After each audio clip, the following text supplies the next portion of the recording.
upaya untuk mendapatkan keadilan di Indonesia memang kerap kali masih dirasakan sulit.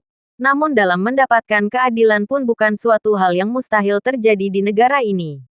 Di antara langkah hukum yang terus dilakukan oleh pemilik sebagian saham di PT Bluebird Taksi, Mintarsi Abdul Latif, didampingi Kamarudin Simanjuntak selaku pengacaranya. Mintarsi melaporkan Purnomo Prawiro Mangkusujono ke Bareskrim Mabes Polri dengan nomor LPB 216-8-2023 SPKTBARESKRIM Polri tanggal 2 Agustus tahun 2023. Ditandatangani Ibtu Yudi Bintoro, Kepala Subbagian Penerimaan Laporan, menyusul berbagai kalangan pun ikut menyoroti permasalahan hukum tersebut. Selain juga menyangkut keberlangsungan hidup orang banyak. Sesungguhnya apa yang diperjuangkan Mintarsi pun menjadi bagian dari tolak ukur sejauh apa capaian lembaga hukum di tanah air dalam memberikan keadilan bagi rakyatnya.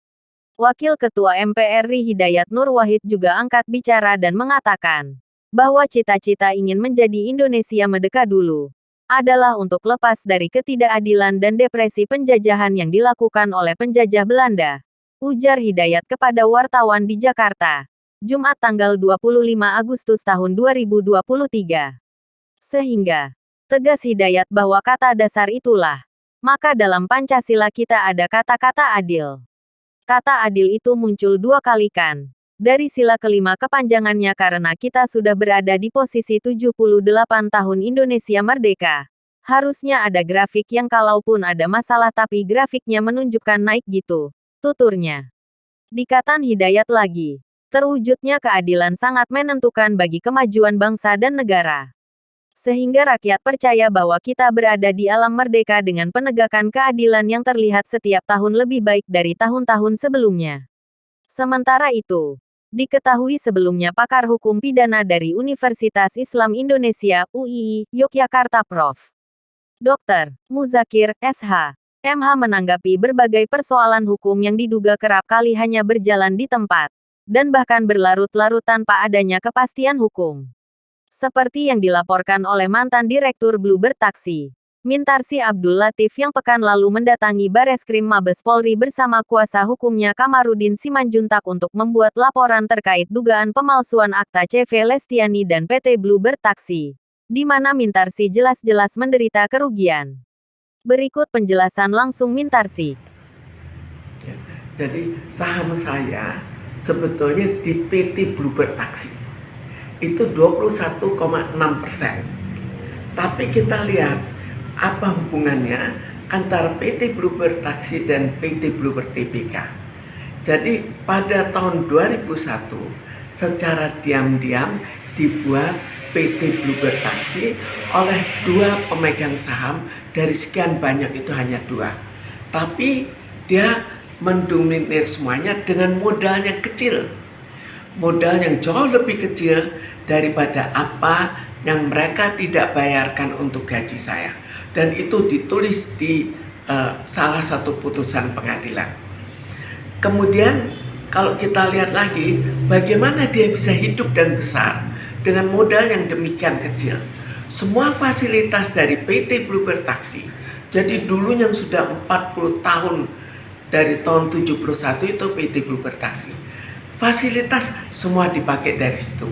Pelanggan diambil, lalu gedung utama juga dipakai, pool juga dipakai, semua fasilitas-fasilitas yang ada, termasuk sistem komunikasi, termasuk sistem komputer, bengkel, semua dipakai terserah mereka. Jadi mereka menganggap itu sebagai kerjasama tanpa izin dari semua pemegang saham. Tapi mereka bayar dengan jumlah yang sangat kecil. Sebagai fakta yang kita bisa lihat, dulu semua orang tahu dulu itu namanya PT Bluebird Taksi. Itu sudah jadi besar sekali, sudah sangat populer. Tapi sekarang dikerdilkan karena pelanggan-pelanggan banyak beralih ke PT Bluebird Tbk, dan mereka juga tidak tahu bahwa yang mereka pakai adalah PT Bluebird Tbk. Kemudian siapa tahu, kita tanya saja ke pengemudi yang lain-lain bahwa fasilitas yang dipakai adalah PT Bluebird Taksi. Tidak tahu juga, Tapi bisa dibayangkan dari modal kecil dengan mendompleng semua fasilitas, akhirnya dia jadi besar. Apakah itu hak mereka atau bukan? Kita bayangkan bahwa modalnya demikian kecilnya, sehingga hanya sebagian gaji saya yang tidak dibayar itu mereka pakai. Jadi kalau itu digugat, kira-kira apakah menjadi milik PT Bluebird Taksi atau milik PT Bluebird Tbk? Apakah boleh berjalan seperti itu? Apakah boleh seenaknya semua fasilitas dipakai? Dan sampai saat ini juga kita bisa melihat fasilitas sistem radio, sistem apa-apa semua dari PT Bluebird Taksi, termasuk gedung mewahnya dari PT Bluebird Taksi. Simbol dari siapa? Dari PT Bluebird Taksi yang dialihkan ke pemegang saham, dua pemegang saham itu. Dan dua pemegang saham itu sekarang otomatis dengan turunannya, tapi asalnya dari dua pemegang saham saja, dari sekian banyak pemegang saham. Sekarang kita lihat lagi, 21% itu bagaimana hitungnya. Jadi 20% ada termasuk nilai-nilai yang saya hanya keluar sebagai pengurus, tapi akhirnya seluruh harta saya diambil. Apakah itu sebetulnya hak saya? Apakah memang ada peraturan pemerintah atau undang-undang yang mengatakan kamu keluar sebagai pengurus, kamu keluar sebagai direktur, seluruh harta kamu diambil? Itu kan sebetulnya ya tidak ada di peraturan manapun.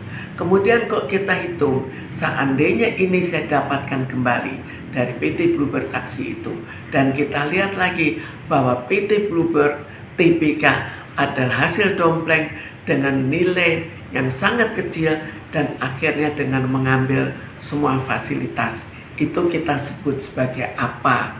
Kalau bisa sejauh itu, minimal itu adalah perusahaan di dalam perusahaan. Lalu kita lihat lagi berapa nilainya saat ini.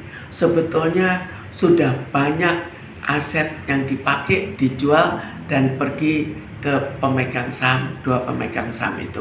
Tapi di luar itu yang masih ada, itu 6,7 T pada saat ini.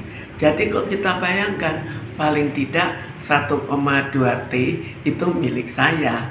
Kalau memang kita bisa secara jujur menghitung kembali dan menilai kembali secara adil.